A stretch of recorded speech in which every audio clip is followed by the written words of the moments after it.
Hello, America. Hello, America. Hello, Queen. How you Hello, doing? hello, Savannah. Hello, America.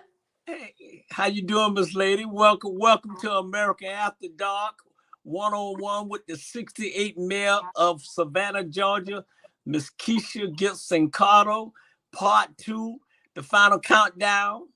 We got 12 more days left. And, I hate to bring you back. And, glad to see you. Glad to see you. Glad to see you. Well, I hearing you say 12 days left. I remember when it was 24 months left. I remember when it was 12 months left, and now we're 12 days. Mm-hmm. And I can't believe we're here, but I am so happy. Oh yeah, definitely, definitely. We It's want been to a thank long road. yes, we want to thank everybody for tuning in on a Saturday night. We know y'all could be doing something else, but y'all know for a fact y'all here because hey, we got the one and only Miss Carter. Hey, we're gonna keep it real tonight. We're gonna keep it unfiltered, and we're gonna do this here. We's gonna like I said, it's part two. Part one was like, hey, part two is I feel like with part two, we's like you got a lot of undecided voters out there. And so we gonna try to make sure that the ones that undecided before this show over with, we're gonna make sure they made their mind up with Kesha Carter. Okay? Sound like a winner? It sounds great to me. Okay. All right. We want everybody to share. Please share around the world. And because this race here is going to determine the next 4 years of where Savannah, Georgia going. This is a serious race. This is a very important race. And remember in November, but remember in 12 days. Well, we want to go over in October. Early voting started last week, and it is Right. going through November 3rd at the library, at the former juvenile detention center location on Eisenhower, and the Civic Center on Montgomery Street. So it's best to vote early to avoid long lines and any distractions or emergencies that may pop up. We want people to know that they can also go to voter registration and acquire absentee ballots. So if you have a loved one who cannot make it to the polls, go to Eisenhower Drive and request their absentee ballot. And that ballot can be returned back to the same location or back U.S. postal mail before November, say, 3rd. Okay. And those Jacksonville, believe it or not. okay. Those the only two places. Those the only two places early voting. Those the only two places that people can go. Three places. Okay. Yeah. Okay. Let's run that down again one more time, just in case people missed it. So it's the library, it's Eisenhower Drive, the former juvenile court location, and the Civic Center on Montgomery Street, all here in Savannah, Georgia.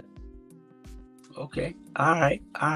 And we want people to know that this is a municipal race. So only citizens of Savannah can vote in this upcoming election. And the easiest way to determine if you are a Savannah voter is who collects your trash. That's what I just ask people, because it's the most common way to help people recognize where they live. And so if the city of Savannah collects your trash, you can vote in Savannah. Oh, okay. Yeah. All right.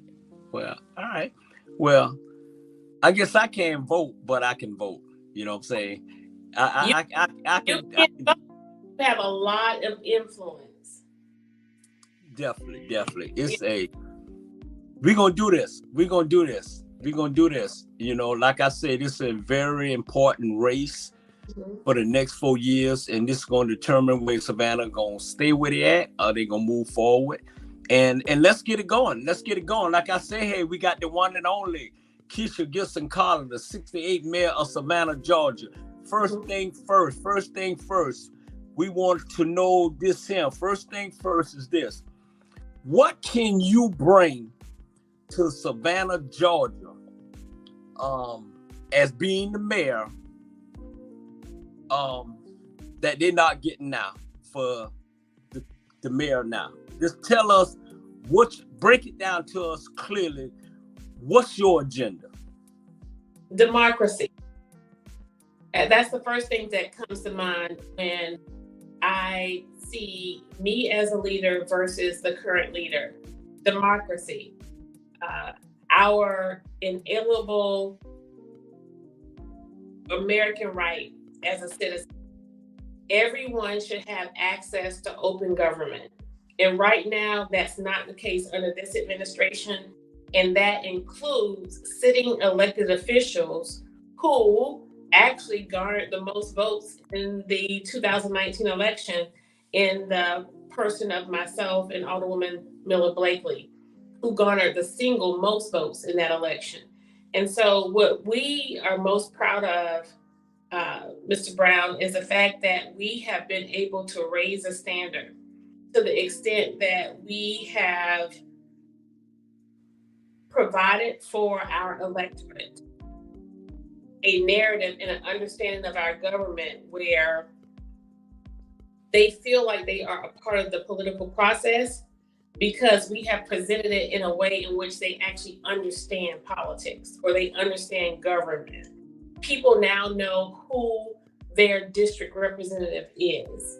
They now know that they have 4 representatives, the mayor, 2 at large, and your actual district representative. They know what district they live in. They know the boundaries of the various 6 districts. They know how many there are.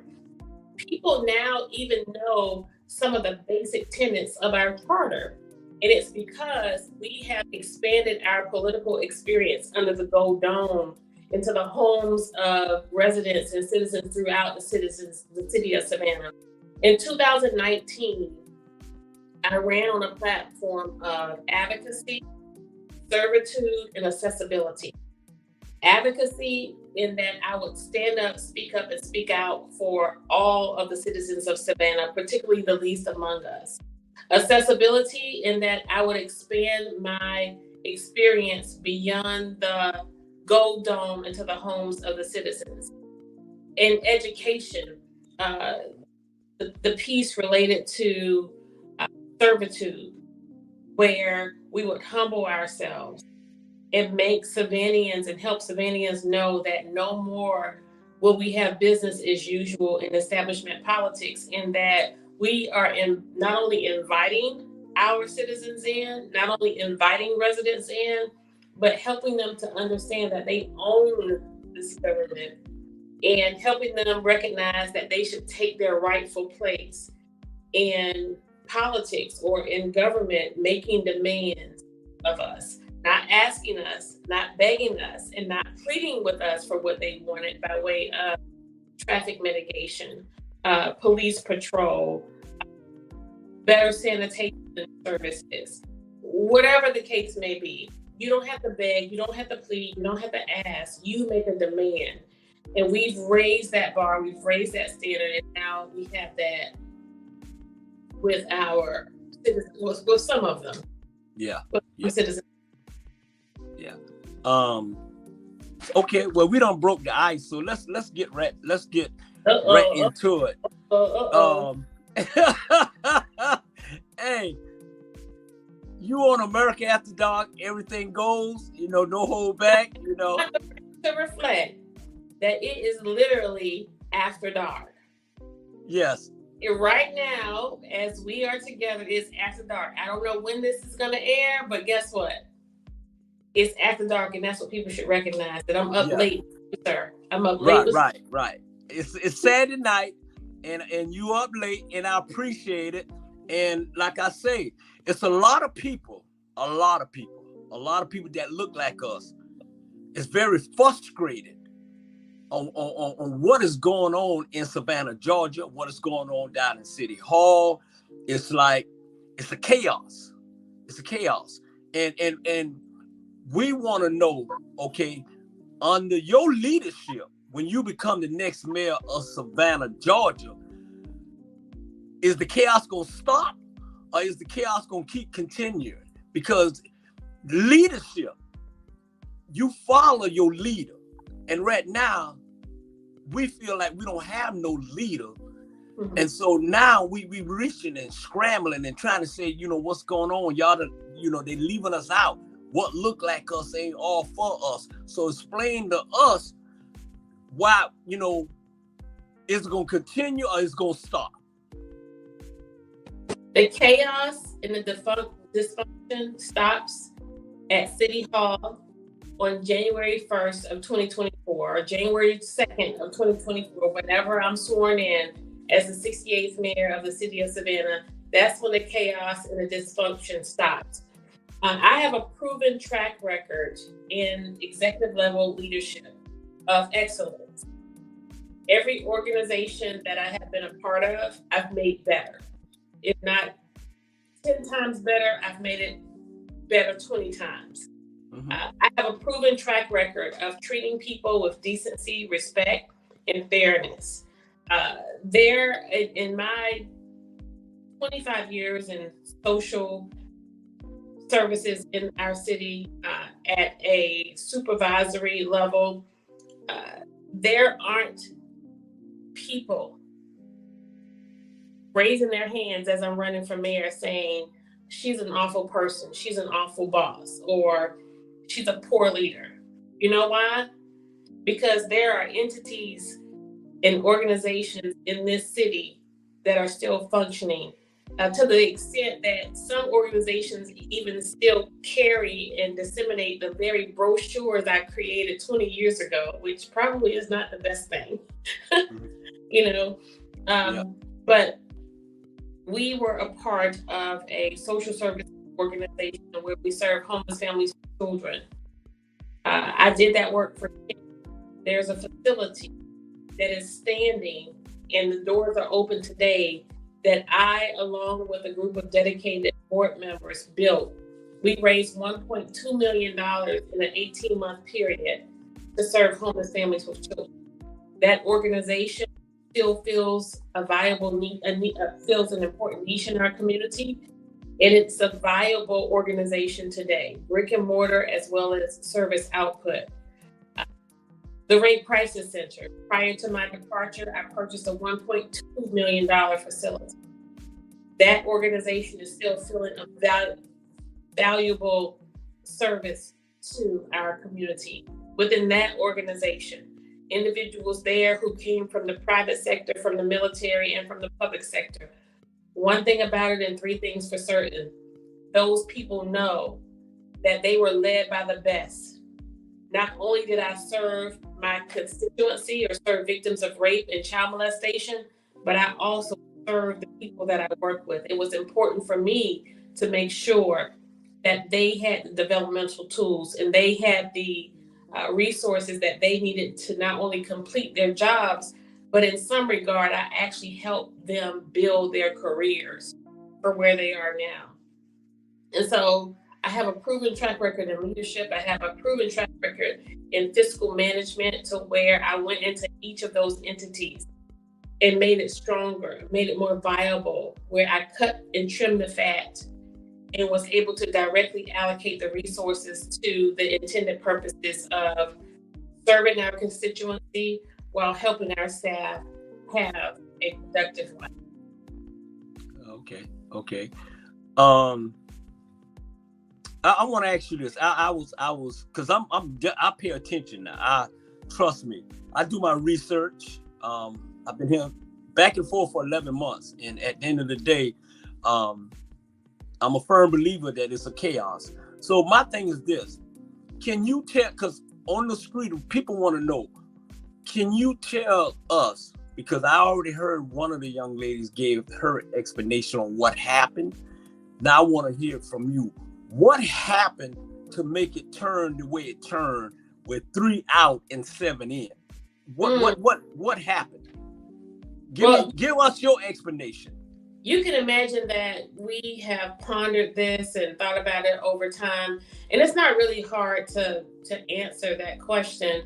The fact of the matter is, I firmly believe that everyone who was on the campaign trail in 2019, except for the 20-year, at that time, 16-year incumbent, who's now your mayor, everyone came into this arena from a spirit of altruism. They were seeking to do good. They were seeking to do the right thing. They signed up or were signing up to make change and to stand on those principles and goals and the voices that they were the shoulders of the voices that they were standing on. Only in short order, they came in and became mesmerized by the messiness of the media. You see, for me, Mr. Brown, I'd been there, done that, wrote all of the books. So TV wasn't that exciting to me. I was making news before news was news, right? Before I came to City Hall. That wasn't exciting. And then you have those payouts and those little pieces that they dangle out at you, like a dinner in a Chatham Club, or a ride on a private jet, or an invitation to a fancy dinner party, or maybe a payment for your child's tuition to college or private school, or maybe they were leasing you a car for a Mercedes, a Range Rover, or BMW, whatever the case may be. Mm-hmm. If you're not able to resist those things, you become pliable and easily picked off, in position to be picked off, right? And that's what happened to our council. I saw people with good intentions just go south, essentially. Mm-hmm. When we were elected on November 6th of 2019, there were 2 people left with a runoff, and that was the current mayor and the District 6 representative who called me a black ghetto bitch. Yeah. Right? Mm-hmm. It was 2 of them. And that whole time, those of us made it over without a runoff. Myself, Autumn Blakely, Lanier, with an exception of Lanier, she had all her good sense. She already knew the tea leaves, so she was not touching it.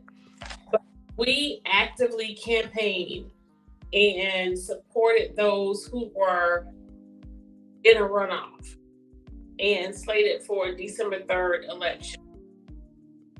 Because I was signing up to be a part of a council, be a part of the leadership of a mayor who would be the best mayor in the history of Savannah, in the history of Georgia, and would be recognized worldwide as a great mayor. We had all of the ingredients that it took and that we needed to make that. But in short order, if you go back to November 8th through December 4th, 5th, you will see that myself, Colombo, Leggett, Wild O'Brien, Shabazz, Alderwoman Bryant Lanier, and Blakely, the 7 of us were on one accord. Mm-hmm. We got along perfectly.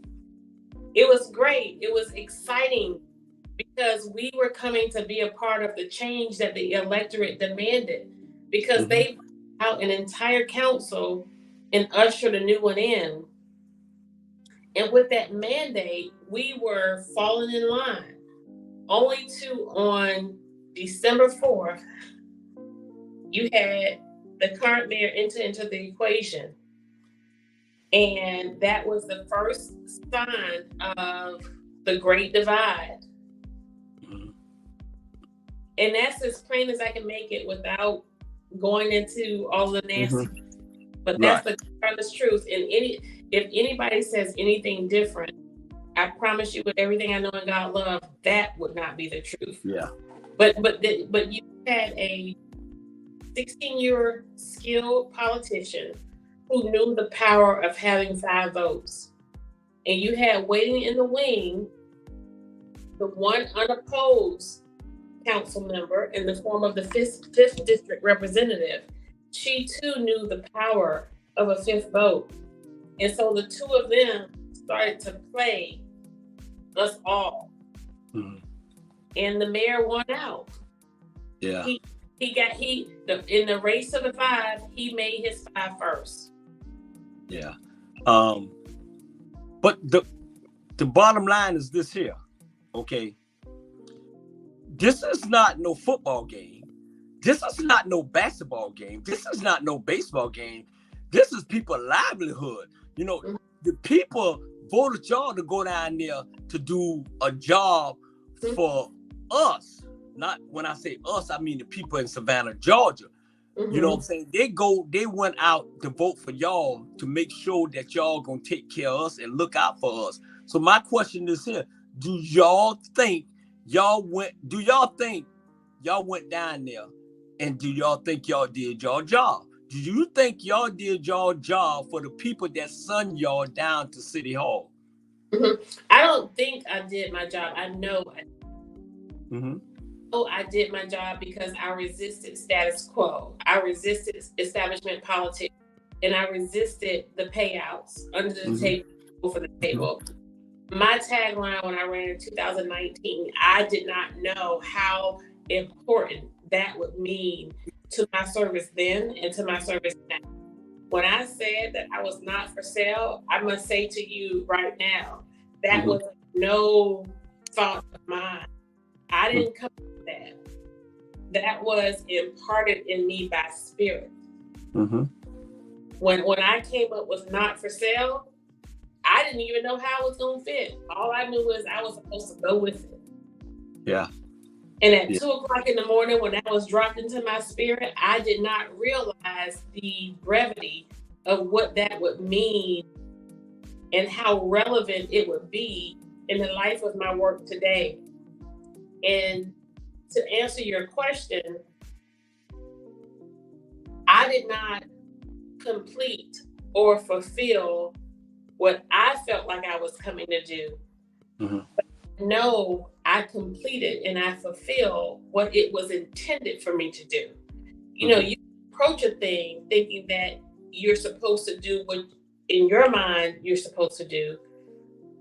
But as I approach my job and my position where I am now, I recognize more and more every day, and even more now than ever before, that it's not about what I think. It's not about what I wanted to do. It's not about my.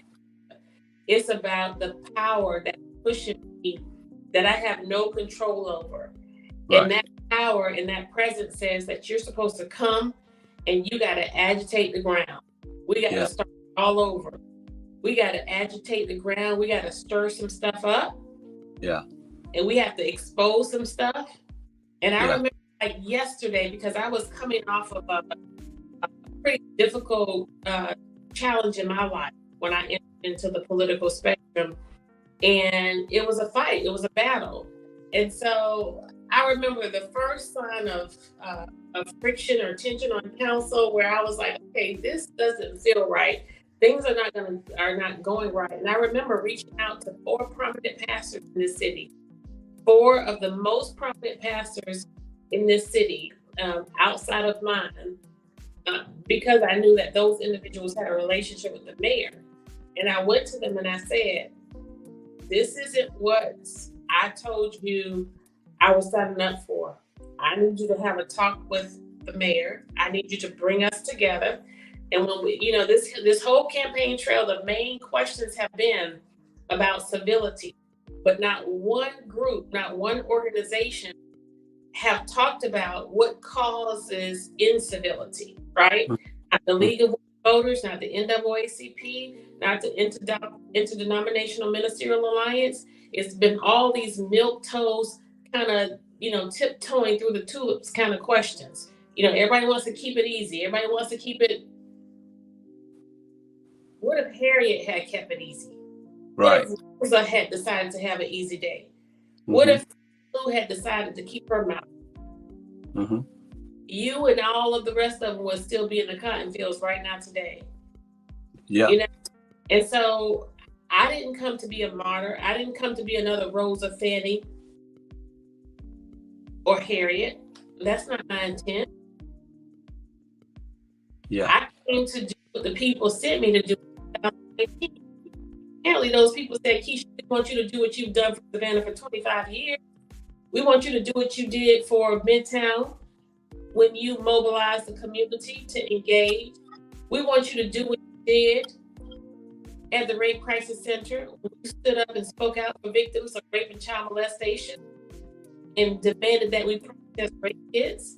We wanted you to do what you did for Interfaith Hospitality Network, now Family Promise.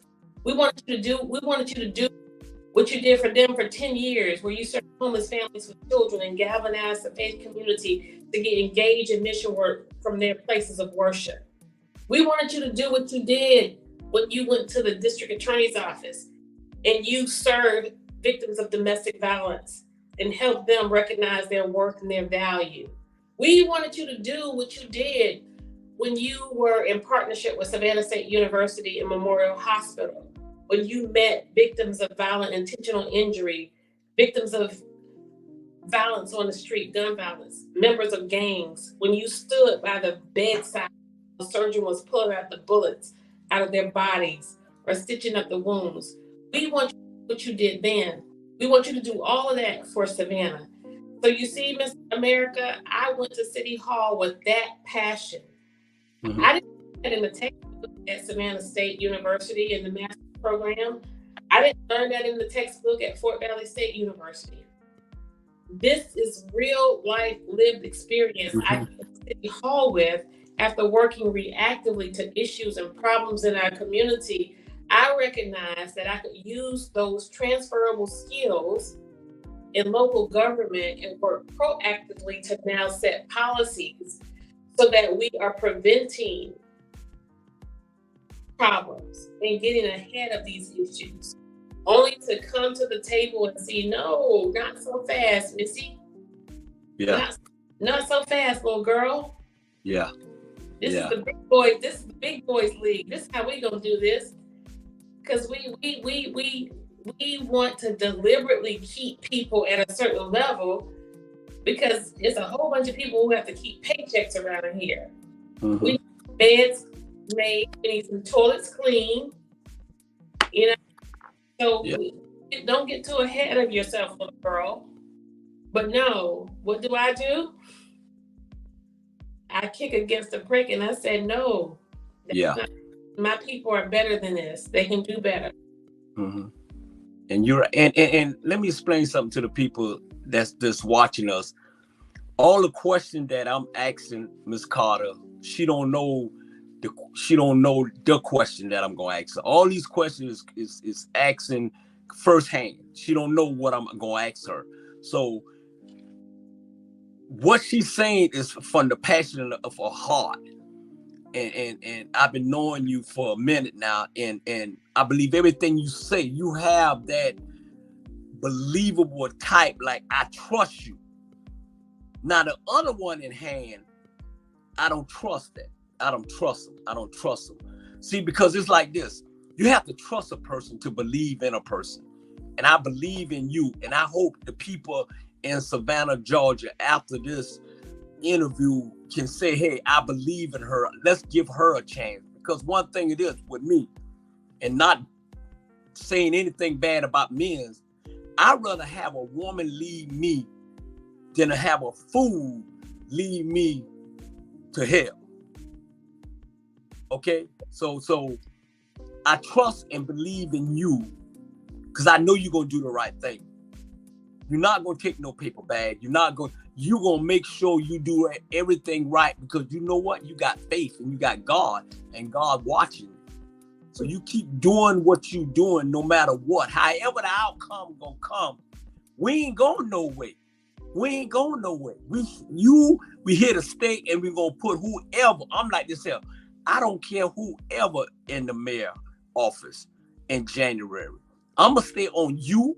I'm gonna stay on him or whoever, because it's like this him. God put us here to take care of the people that can't take care of themselves. Mm-hmm. That's the bottom line. Um, so like I say, hey, you know, I believe you, I trust in you, and I officially endorse you for the next mayor of Savannah, Georgia, Kesha Gibson Carter. Trust me. And if people follow my lead, trust me, I ain't gonna follow nobody to hell, but I'm gonna follow you in the right direction, and I got your back because I know you real. Period. I want to get that out before we get a little juicy. All right. Hey, next question. On a serious note, my thing is this: is Van desperate, or he just trying to play like he always played in our black community? Mm-hmm. Okay, he's bringing out Stacy. He's bringing out Kesha. He's bringing out whatever the other young lady name. He's calling them out. I guess they coming in town this weekend or what have you. So it seemed to me, you tell me if I'm wrong, it seemed to me is desperate.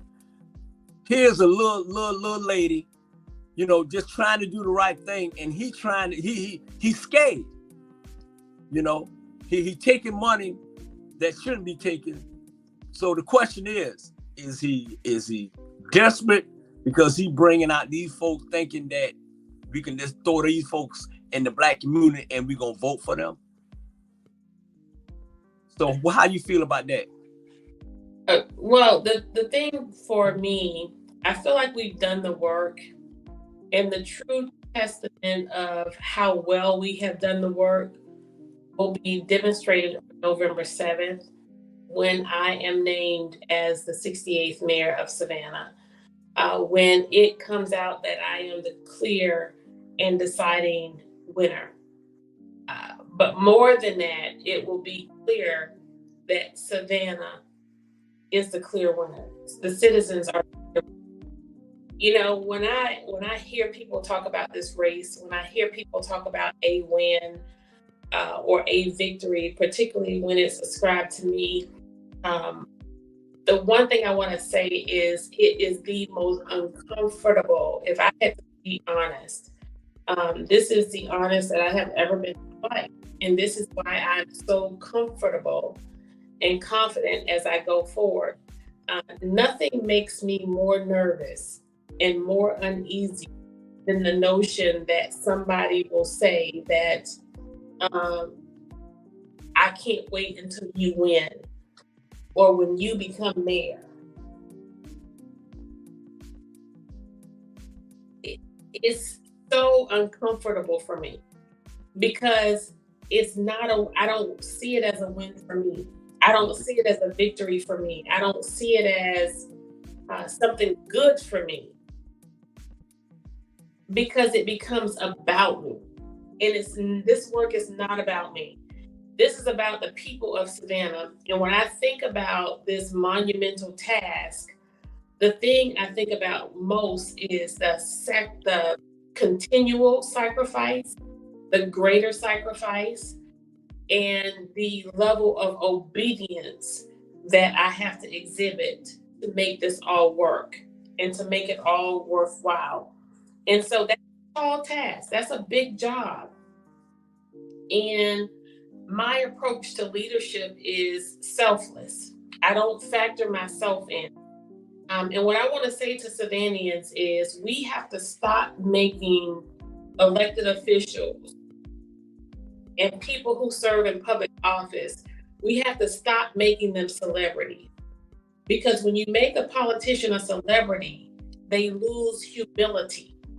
And when you lose humility, you lose sight of who you are and who you're working for, right? And so I embrace when people don't invite me to the front. I embrace the times when you don't let me go through the food line first. I embrace staying in the back because that's what keeps you humble and that's what keeps you focused on the work and focused on who you work for. And so when it comes to Savannah's opponent, is what I call him, my husband is by far one of the most winningest coaches in this city. And he has assisted the winningest coach in this city, right? And coaches and played alongside them. And he always says to me, Kesha, don't worry about the other team, just root for yours. And right, Mr. Brown, I'm rooting for my team. I declare party affiliation in this race because my team is Savannah's party. My affiliation is not the Democratic Party, not the Republican Party. It's the Savannah Party. It's the People's Party. Because when we start aligning ourselves there, when I know full well that the municipal election is not partisan, why should I put myself in that position, in that box, knowing full well that it only serves as a distraction? It only serves as a distraction. And I recognize that distraction is the greatest enemy of direction, according to my path. Yeah. When we're not focusing on the issue at hand and we're focusing on who somebody sleeps with in their medical office and what party they are aligned with, you're not focusing on the fact of the wasteful spending going on in local government. You're not focused on the fact that your taxes are being raised. You're not focused on the fact that crime is off the charts and homelessness and vagrancy is uncontrollable. Because if I can keep you focused on these distractions related to who somebody sleeps with, what party you are affiliated with, who's in your doctor's office.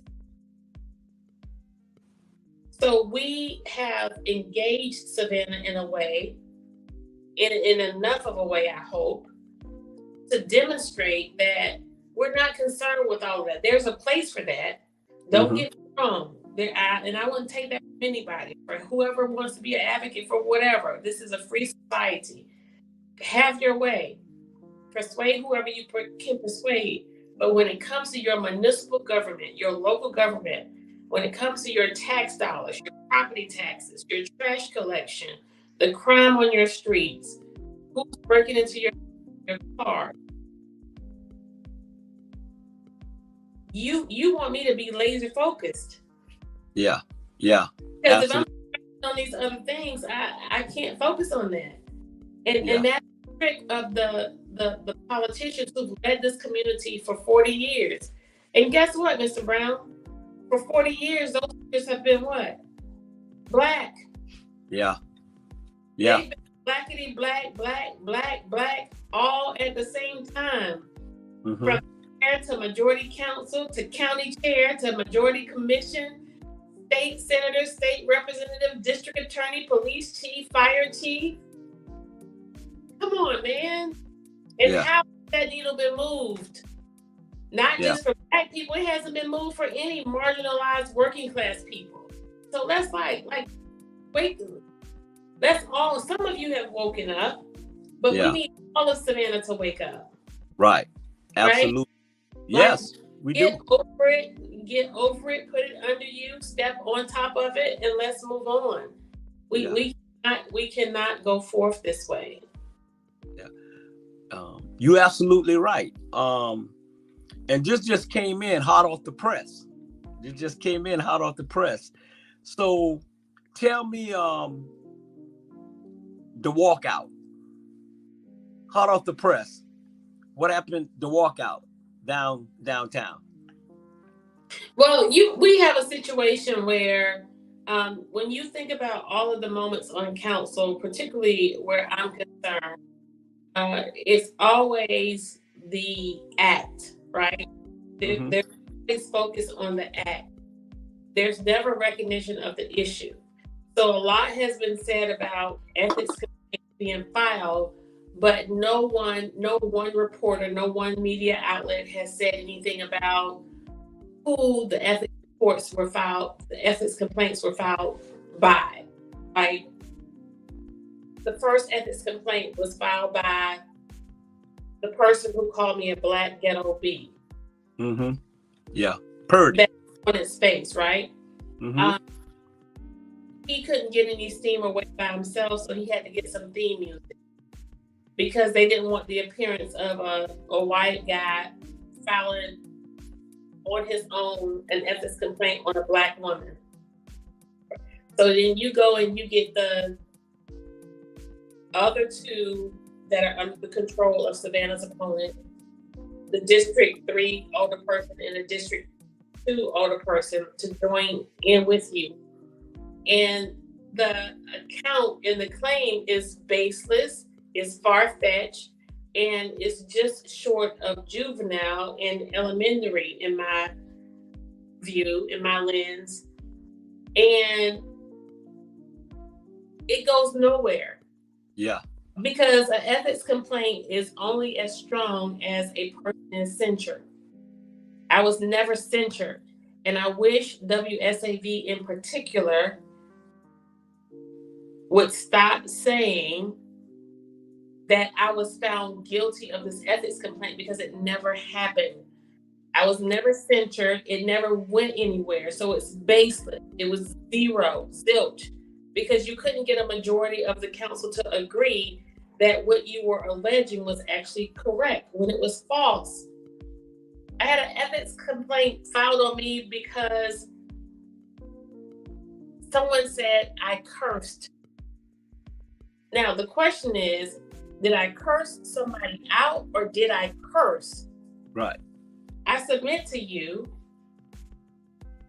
that I, along with almost every single person in the United States of America, is guilty of an ethics complaint if you cursed. Now, did I curse somebody out? Yeah, that would warrant some level of punishment. If I was just strictly disrespectful and rude and just like went in and off on calling people names and blah, blah, blah. No, that never happened. You can never say that a citizen of Savannah has ever heard me offer an expletive on council. But can I say that about any of the other council members? There? No. But because I do not have the power and the control over the media, who is motivated to carry the message of the establishment, who has to carve out a narrative that's consistent with their agenda, which is to silence a progressive voice that people actually listen to. The whole goal now becomes to sully me, discredit me, and make me look like this raging person, right? And so what we have been doing is holding our head down and relying on the public to see this for what it's worth. Right.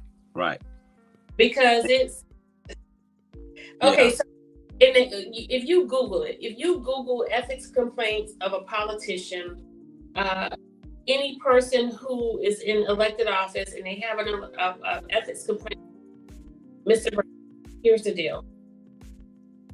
10 times out of 10, and I'll put money on it, a politician who is subjected to an ethics complaint has misappropriated funds. They've been charged with a crime, a DUI, or drugs, or it's some sexual indiscretion. They slept with somebody, husband, wife, cat, or dog, right?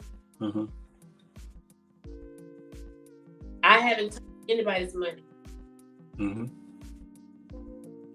I have not committed a crime or been accused of committing a crime, and I have not slept with anybody's husband, wife, cat, or dog. Yeah.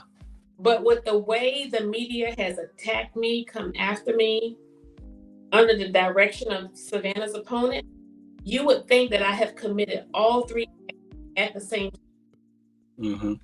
The alleged claim for the ethics complaint is from the mayor's majority, who say I cursed and hit somebody with a purse. And the other one was his significant other, who is the director of a nonprofit organization that I actually once ran, and who receives a significant amount of money from the city of Savannah. That individual filed an ethics complaint on me for acknowledging on council during a live meeting that I have an issue with the fact that I have clients, constituents calling me saying they can't get help from said organization because they don't answer the phone, they're out of funds, or they say they don't qualify. I think that's my job, Mr. America. Mm-hmm. And guess what? I have all the receipts to prove it. I have more than 24 letters and emails from people who say, you know what, Alderwoman Carter, you were right. And if I need to write a letter and you can use this testimonial to acknowledge that you were right. They didn't answer the phone when I called. They did say they were out of money when I called. They did say I didn't qualify. Mr. America, I'm not here to stay. I'm just here for the night. Yeah. And you're right. You know what? Because if people understand what you're saying, and that's why we're here to clear a lot of stuff up that people want to know but too scared to ask. And one thing about it, you don't have anything in your closet that you're trying to hide. But the other opponent, if you open that closet, trust me, that's not a good closet. That's a hypocrite closet at the end of the day. And I'm not here. I'm just you. This is your interview. I'm not here to criticize nobody, anything, because I can go on and on and on what I see. And what I see is unfair the way they treating you. And the problem is when people fear somebody, they make up stuff on somebody just to get you out the way. Just to get you out the way. So if they say we get Kesha out the way, then we get Alicia out the way, then we already know Bernetta gonna come back because nobody is wanting to get her. Now we can still control it. At the end of the day, you know who do things like that? Little punks. That's afraid of a strong woman. I ain't gonna say rather a black woman, a strong woman. When a man is afraid of a strong woman, they go in the hole and hide, and they come up bringing something lies to make you look bad. So you hold your head up and you keep doing what you're doing at the end of the day, because you working for the Lord. I'm working for the Lord. God got us. Period. So at the end of the day, we keeping this straight. You know what I'm saying? The question that people want to know about you already done answered, and this halfway through the show. So if they believe you at the end of the day, then we're going to be okay. So she stepped out for a minute, but I'm here to say this here. Savannah, Georgia, y'all need to wake up. You know, you need to wake up and you need to smell the roses on what's really going on here. These folks is trying to get y'all out of here. And this young lady on my right is here to keep y'all here. She's going to be the next 68 mayor of Savannah, Georgia. So let's move on. Technology is even trying to interrupt us. You see how they're trying to interrupt us, Mr. Yeah, but look at it. They can't do it. It's Saturday night. They can't do it. They can't do it. And you know what? Let me tell you this now. It's so funny, right? That little old me, I'm little, can shake like Muhammad Ali. I shook up the world. Okay, I'm shaking up Savannah, Georgia, and let them know y'all need to pay attention. Mr. Brown, we both need to go to Vegas and play the lottery or something, because guess what? You got this. I just got up yesterday off of my sofa and decided to run for public office with little to no political experience, but with a whole bunch of people and passion experience. And I'm 4 years in, running against a 20-year incumbent, and running against almost $700,000. And now you bring in Sister Sledge on me. You bring my big sister Stacy, my namesake Kesha, and my cousin Nakima. Come Come on. on. Come Oh, on. me? Yeah. Mr. America, you got to know that I'm feeling quite good about myself. If ever Yeah. I did not think I had value or worth, Yeah. Yeah. you Yeah. so here's what I want to say. And again, I am continually my life is a continual testament to others seeing and recognizing that if I'm doing it, you can do it too. And there are people who are listening to me right now who are at the lowest of the low. Mm-hmm. They've been through some tough challenges and some tough times, and you're going through right now on your job. You've been left out, you've been overlooked, you've been left behind, you are underpaid. You're going through a situation in your family where you're not treated as the head but the tail. You're beat down, cast out, you've been led astray. But as long as you are still standing, you have to know your worth, your value.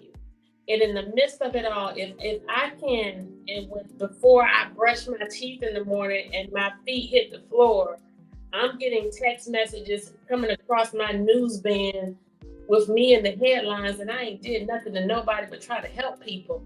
Yeah. And that's what I say. I ain't did nothing to nobody but try to help people. But before I brush my teeth and my feet hit the floor, my name is in the news band. Yeah. And I have my kids calling me from across state saying, "Mama, what's this, Mama? You sacrificed my dinner time for this, Mama. You sacrificed coming to see me for this, Mama. Is this, Mama? Why you keep doing, Mom?" Yeah. Yeah. Yeah. And that's true. And that's what you're right. And I was going to ask you this. I'm like, okay, you don't have to do this because it's like this, Sam. I want to know, this is the question I got to ask you. How do your husband feel about this? How do your kids feel about you taking their time away to try to help people that is ungrateful and that's throwing you under the bus and just doing things and you taking it? How do they feel about that? Because you a mama and you a wife. Well, I have to say this because it's different for each one of my children. And it's different from my husband. And I'll start with my children. And I'll start with the oldest one. So my oldest child is the one child who has been through the most with my work experience. As a nonprofit leader, I've had the privilege of sort of having my children work alongside me or bringing them with me as I work. And so they grew up in mission work. And my son, who's almost 24 years old, he understands that most. And he has the least amount of appreciation for what I go through as a young man. And so I think it serves a good purpose in that he is away from here. He doesn't live in Savannah. So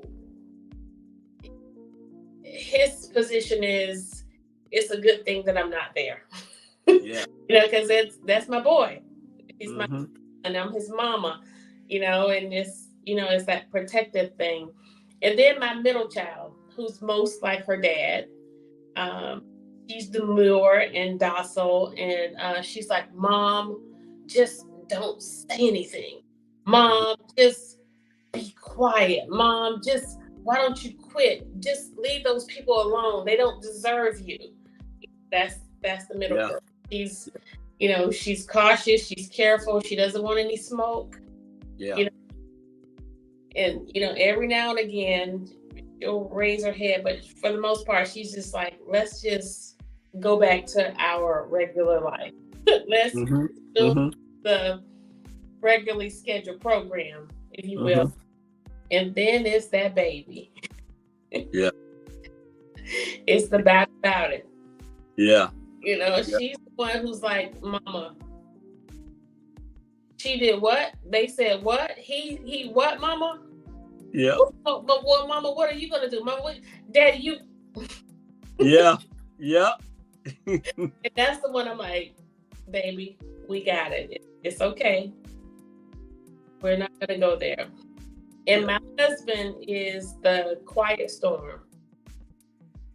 He's the one that nobody can figure out. Mm-hmm. He's a big guy. He Yeah. looks very intimidating. But fortunately for a lot of people, the power of his punch is in his brain Mm-hmm.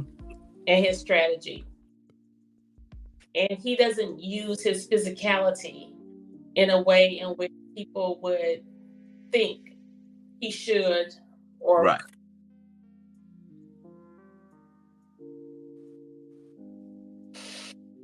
so I'm grateful for that reservation and for that calm and that he's resolute and collected in that way. Um, but because he is who he is and he is how he is, I want you to know that there isn't much that I do or say, act or perform on council that he doesn't have anything to do with. Right. He is a constant in this work because he loves Savannah in this community and her people as much as I do. And he wants better for Savannah, this community, and her people as I do. And so this victory will be more of his than mine. Yeah. Because he's been coaching me along the way. And we ascribe to the motto that the Carters don't quit and the Carters don't lose. Yeah. Yeah. Great. Y'all, like I say, great family. You know, we hung out together. Yeah, it's great foundation. And what Savannah, Georgia need in City Hall is a family atmosphere. Mm-hmm. Take all that nonsense that Estella bring. Take all that nonsense that Linda bring. Take all that nonsense that Van bring. Take all that nonsense that Levitt bring. Take all that nonsense that Pewdy bring. Take all that nonsense that Nick bring. Take all that non-BS out of City Hall. Remove them from their spot. And I'm saying it passionate. Matter of fact, I was talking so passionate on the Rebel last night about the people, our people in Savannah, Georgia, and I got choked up and I was crying. You know what I'm saying? I got choked up. And we like that. We are very emotional people. We very passionate about our people. We may act a fool because I act a fool because, you know, I love my city and I see where it's going. And I wanted to turn around because right now it's not going in the right direction that it need to be going in. And so on this next section that we got is called rebuttal. So I got 5 questions and all you have to do is rebuttal. And all these questions that I'm asking you came out of Van Johnson mouth. Okay. That I got from, you know, the time that I did go to the summer debate. And let me say this simply. WSAV is just like Fox News. Don't believe anything they say. Period. That what kills me is they send I don't know the little black lady name. I don't know her. They'll send her, and then they send the white man beside her, and then they ask these questions. They ask questions, right? But they'll ask you a question, and then they'll ask Van a question, and then you'll answer the question, and then he answered. But they'll ask him, okay, you can rebuttal. Okay, why? He got to rebuttal on everything and you don't. So now I'm gonna give you an opportunity. I'm gonna give you the opportunity, Kesha, to rebuttal on what he said. First thing he said this. It called Van said that you don't need 5 votes. He said you don't need 5 votes to put anything on there. You can bring anything to the table. And let me tell you something right now. I personally asked him that in an email. In an email that I sent to him and asked him the same thing. I asked him that. His answer was, no, that's not how it goes. So, rebuttal. That is absolutely not true. And what I challenge you, Mr. America, to do, as well as anyone who is listening to our show tonight. Send me an email over the weekend, just to have it delivered by Monday morning, of an idea, a mandate, an ordinance, anything that you're interested in for your community and changing under the purview of the City of Savannah's authority. Send it to me. Challenge me to present it for discussion. And let's see where it goes. And that will be your proof. That will be your proof. I will tell you, as recent as almost 3 weeks ago now, I presented an ordinance idea for discussion, for consideration, for presentation, to include an ethics ordinance to say that we, as a council of the City of Savannah, will not accept money from an individual, a corporation, a company who does business with the City of Savannah and or who has an item before council that we are called to actively vote upon. We will not touch it. We will recuse ourselves. It hasn't seen the light of day, Mr. America. That's on the desk of the city manager and the city attorney right now. It hasn't seen the light of day. There are many more instances where we have presented items for discussion, and this mayor knows it full well. Mm-hmm. He knows this full well, that we have been advocating for various pieces of legislation to be considered, to be discussed, or to be presented just at a workshop. Mm-hmm. Right now, to this date, we have not had a workshop in 3 meetings. Workshops are at every single previous prelude to every single council meeting. We haven't had 3. We haven't had an executive session in almost 2 years. We hired a city manager who had never been a city manager before. That means this city manager has never been in an executive session, ever. Yeah. It's illegal government, is irresponsible government at its best. So that's just simply not true. And he knows it's not true. Right. And he said it on a platform of the League of Women Voters where he had the advantage. You know, anytime you see a mayor who makes a membership contribution to the League of Women Voters, that on its face says that I, as your opponent, who's not a member, is going to have a disadvantage. So no, and you should know, as well as all of the citizens, that nowhere in America does it takes a majority of council just to consider legislation for discussion. That doesn't happen. No. In the great state of Chatham County. Yeah, it is unheard of. And believe me, when I talk to people, unheard of. So, second question, Van said, and I quote, and you can rebuttal, he said, they asked him about SCAD, that SCAD, we say, hey, he's going to make SCAD pay taxes, where SCAD don't pay taxes. So they asked him, so he claimed like he didn't know. You know how he is. He spoke up, but so the question was, so he said, when I become my full term, that I will make sure SCAD pay taxes. That came out his mouth. He's been in office for 16. He was in office for 16 years before he became mayor, and no one ever heard him actively advocate to make SCAD pay taxes in those 16 years. When he became mayor, there hasn't been one word spoken to council from him related to SCAD paying taxes. And so now that you are mayor, you have been able to successfully garner contributions for your personal campaign from SCAD, but you can't garner any benefit for the greater city of Savannah outside of a Happy Meal and a few computers.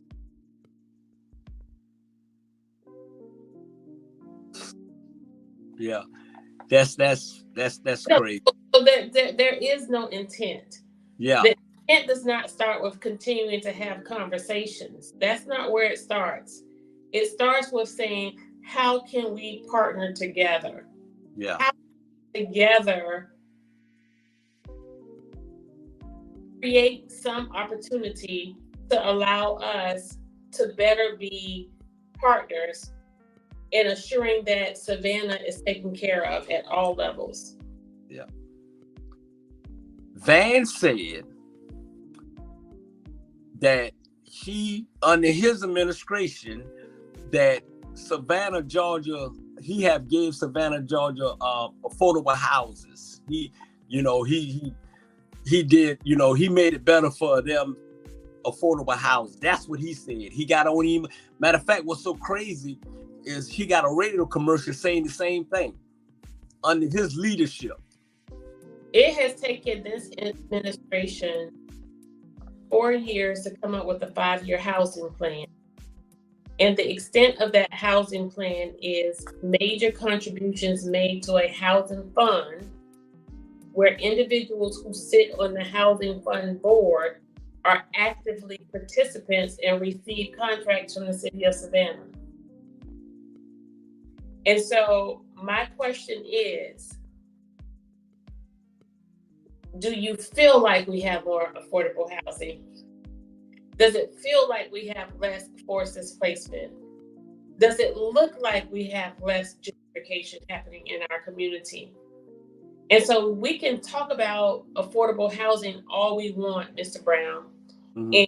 And what I don't want people to get caught up in is this affordable housing word soup bowl, right? Mm-hmm. Affordable housing, workforce housing, transitional housing, income-based housing. What does it matter what you call it if people don't have a place to stay? Right. Let's have a place to stay housing. How about that? Yeah, right. Because I know that was a big lie. Because at the end of the day, if you say when you have continually petitioned and allowed for, you've made allowances for products by way of housing to the tune of 150 units to 350 units in various areas of our community, particularly the West Chatham corridors and now Midtown at Parkside, Georgetown. We've made allowances for all of these units to be built without one single partnership opportunity with these developers and these contractors that say, you know what, if you're going to put these 200 units here, Mr. Developer, and you need this petition for us for water and sewer tie-ins, or whatever the case may be, you've come to the city of Savannah for some reason. For some reason, this item is on our agenda, and for whatever reason it's on our agenda, let's use this as an opportunity to negotiate, to collaborate, and to partner, to say, how can you best help me meet the need of Savannians who were born here, raised here, grew up here, and can no longer afford to live here? How can you best help me help them stay here? Right. Absolutely. But we have missed all of that opportunity, Mr. Brown. Yeah. We have not taken advantage of it. And that's why you don't want me to refute that NAACP. That's why you don't want me to say anything to rebuttal that League of Women Voters. That's why you don't want me to come back into the Denominational Ministerial Alliance. You don't want the truth. Yeah. And at the end of the day, if he was saying affordable houses, why is almost 15,000 Black folks done left Savannah? Touchdown. So last thing Van said came out his mouth. I guess some question, I think came back on the end when he was saying about, he mentioned your name, Kesha, Alicia, and Bernetta, as divided troublemakers. Came out his mouth. He think we don't know, but everything he say, you got people around you, young man, just leaking things that you saying personally, and you don't even know. at the end of the day. So if you so much concerned about the three young ladies, why don't you say it in their face and not talk behind their back? And that's the problem I have, but that's a hearsay I say. So thank you for just clearing up a lot of stuff where Van says you got your rebuttal. I give you, but even WSCV didn't get, but I give you a rebuttal. So at the end of the day, let's do this. Let's do this. So we're gonna wind it down. But what I guess ultimately, Mr. America, what I would like to say is, in the words of the young people, make it make sense, right? Mm-hmm. Mm-hmm. How I have served this community at almost every level of social and societal, from seniors who are nutrition insecure to youth who are vulnerable and members of gangs, to victims of rape and child molestation, to victims of domestic violence, serving people who were homeless with children in our community, homeless families with children, to community organization and mobilization. How is it that after doing all of that work in excess of 25 years, I come to City Hall and decide to go crazy? Being regarded by the United Way as advocate of, after being recognized as running an organization that is the volunteer organization of the year, after mobilizing and coordinating the efforts of over 400 volunteers in a given year at multiple faith community denominations, that is, how is it that I can, with that blended experience, with that firsthand frontline work, how is it that I come to City Hall and just lose my mind and go crazy? Yeah. Where do you? It doesn't happen. It's not possible. And so, what I want people to recognize, that it's not personal for me. The only thing this 20-year incumbent has said on the campaign trail is how he has behaved and how he has conducted himself. And I submit to you, ladies and gentlemen, ladies, a lot of you have been in relationships with who we call narcissists. And those are individuals who create drama and then make you a pawn in the drama and make you feel like you are responsible for the problem. Mm-hmm. Having this individual, I have not been able to maintain the hardest institution to maintain, and the one that fails the most of all unions and institutions in the world, and that's marriage and relationship. Yeah. And I've held one down with one man for 33 years. Yeah. That has to count for something. Oh yeah. Now I'm talking to the guys of 2717, the guys at the factory. That counts for something. Mm-hmm. Absolutely. You know what I'm saying? I in no way have gone through all of what I've gone through, frontline, firsthand experience. Again, Mr. America, this isn't something somebody told me or taught me. And I haven't even talked about my own personal experience. You know, not having a intact family, having a parent who was parents.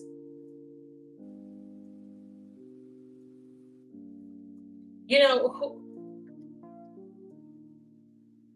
and I don't have to tell my life story, right, to know where my passion comes from. I can just tell Savannah's story, right? Let's just tell Savannah's story. And Savannah's story has not been pretty.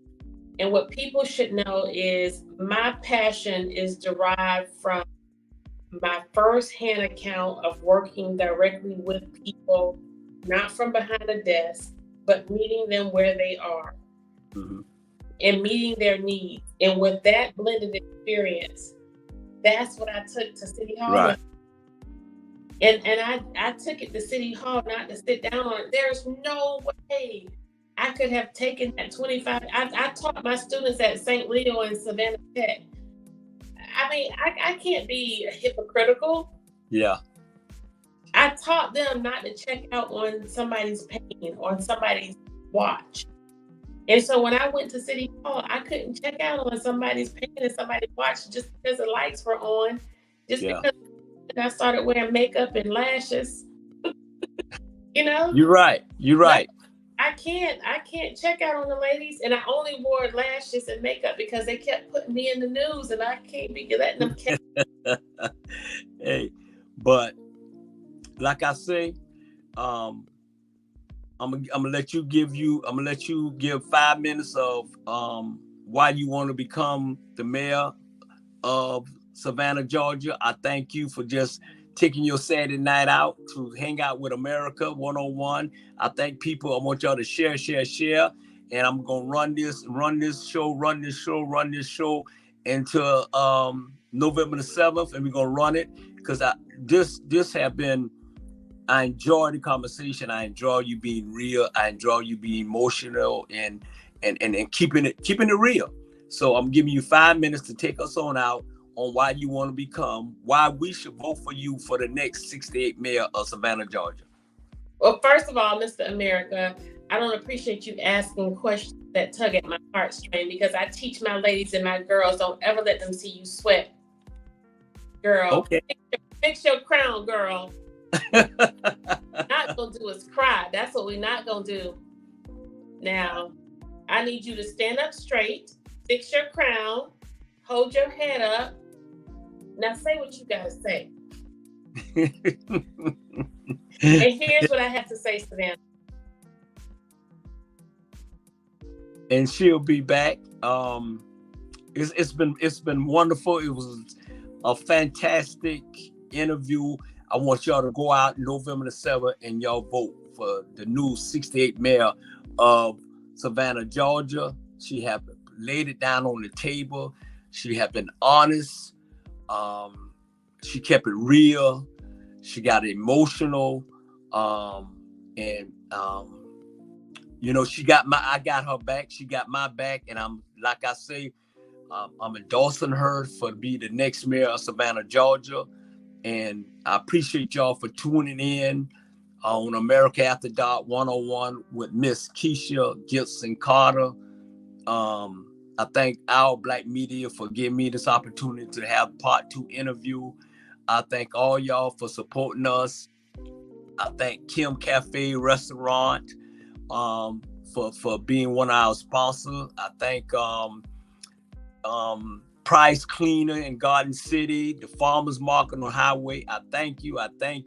She's coming back to say her last 5 minutes and hit it off. Let's go, Miss Lady. You know, Mr. America, they've been sabotaging us all night. No, but we kept it going though. We kept it going.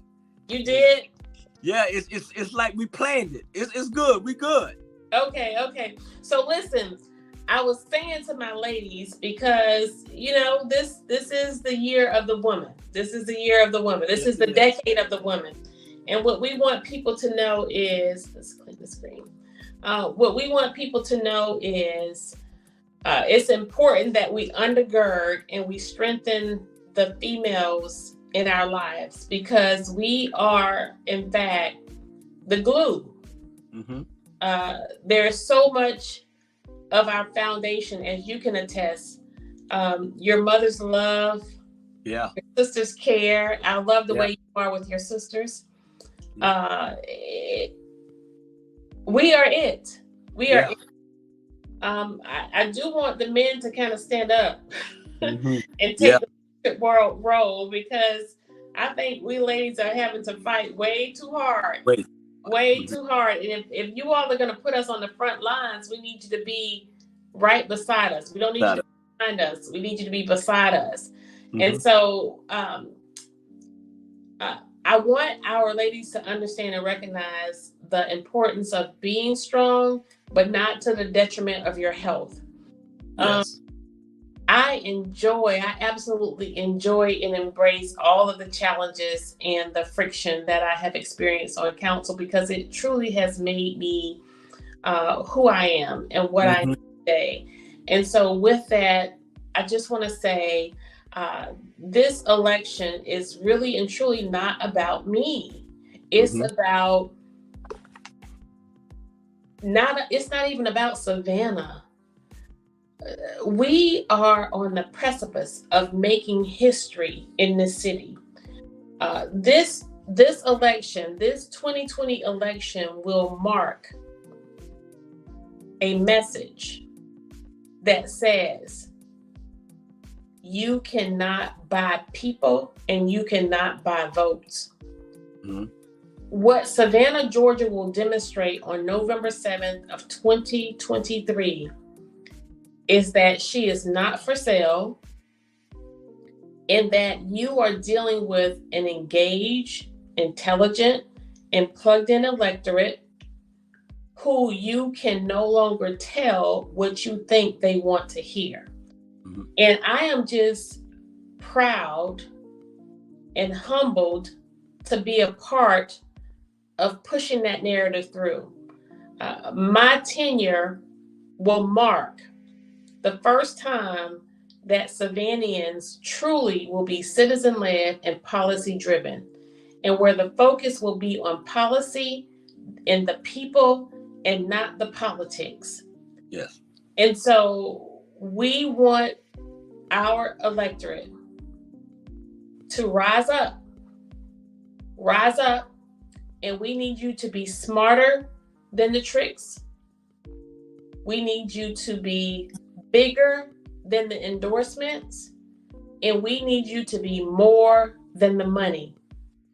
Recognize that your vote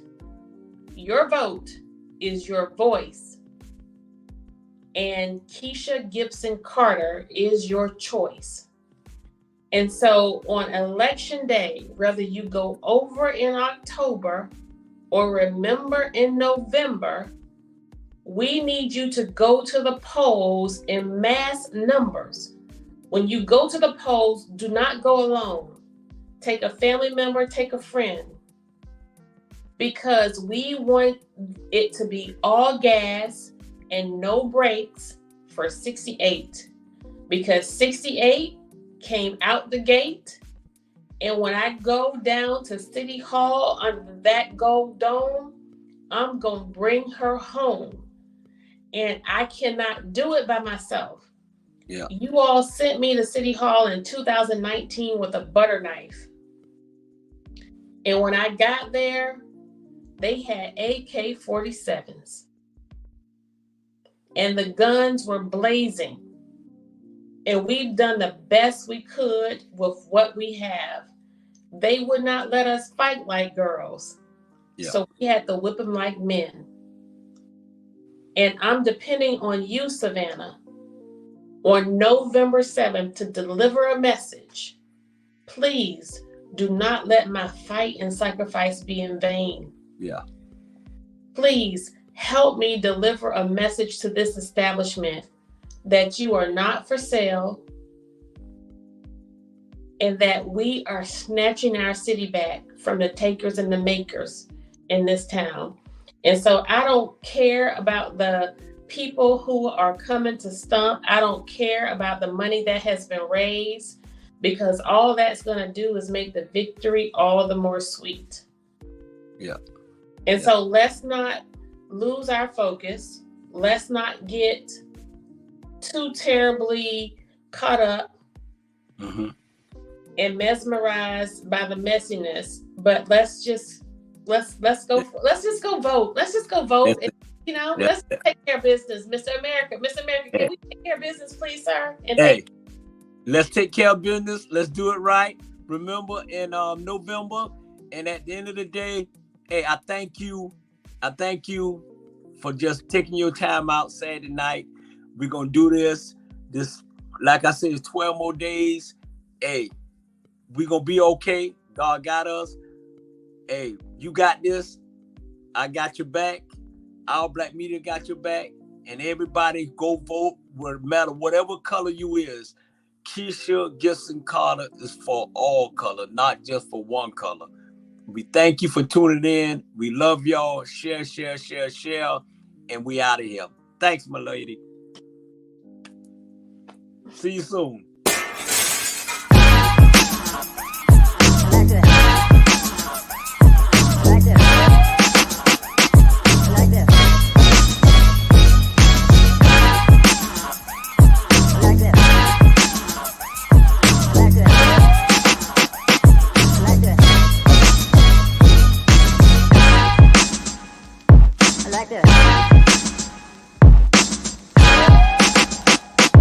Like this.